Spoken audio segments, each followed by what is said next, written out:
بسم اللہ الرحمن الرحیم۔ یہ ذوق شوق میں کہانی آئی تھی سیدھا راستہ، اس کے مصنف ہیں الطاف حسین صاحب۔ صورت حال ہی کچھ ایسی تھی کہ اسے پریشان ہونا ہی چاہیے تھا، اس کے سوا وہ اور کر بھی کیا سکتا تھا۔ آج بھی جب وہ حسب معمول ہاتھ میں فائل تھامے اور چہرے پر مایوسی لیے گھر میں داخل ہوا تو ماں کے خشک ہونٹوں پر ایک ہی سوال تھا، بیٹا مسئلہ حل ہوا؟ نہیں اماں، اس نے افسردہ لہجے میں جواب دیا اور صحن میں بچھی چارپائی پر بیٹھ گیا۔ محمود بیٹا غم نہ کرو، سب ٹھیک ہو جائے گا، ماں نے اسے تسلی دی۔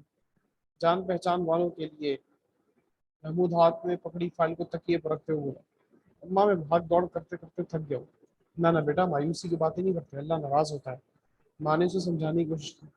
اماں ہر روز امید کی روشنی میں گھر سے نکلتا ہوں، لیکن واپسی مایوسی کے اندھیرے میں ہوتی ہے۔ محمود کے لہجے کی افسردگی کم نہیں ہوئی تھی۔ بیٹا تم مایوسی کی باتیں کرنے کی بجائے کوشش جاری رکھو، ایک نہ ایک دن تمہیں کامیابی ضرور ملے گی۔ تم پڑھے لکھے ہو، صحت مند ہو، خوش شکل ہو، کیا کمی ہے تم میں؟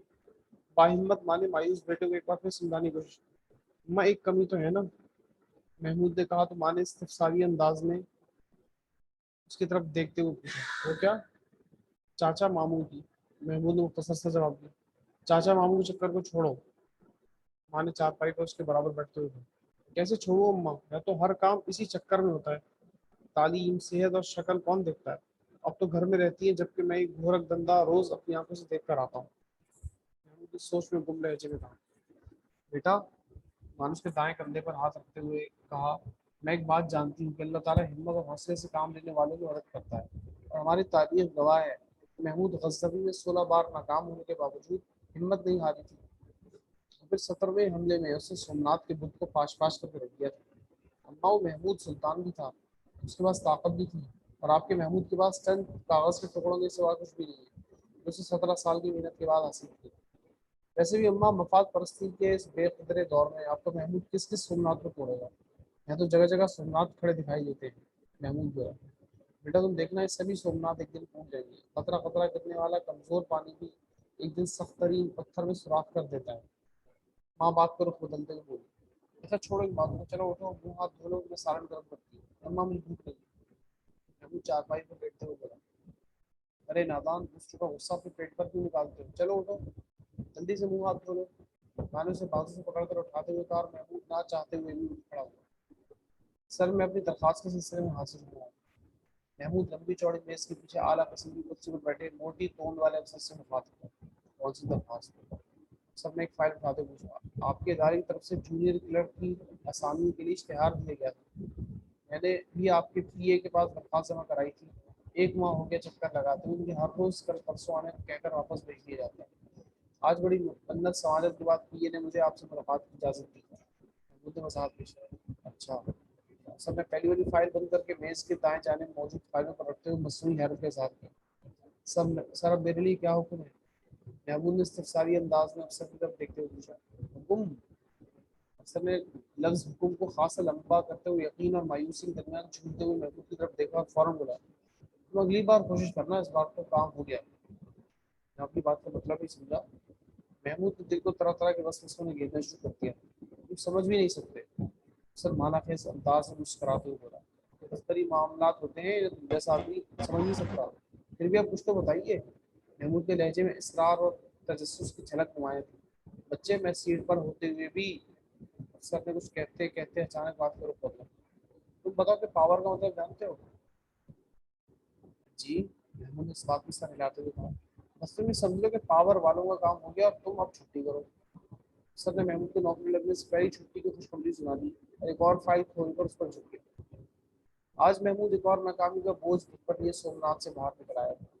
چلتے چلتے اچانک وہ رک گیا، تو اب دائیں ہاتھ کے انگوٹھے اور شہادت کی انگلی کو تھوڑی پر تیزی سے رگڑتے ہوئے اس سوچ میں گم دکھائی دے رہا تھا۔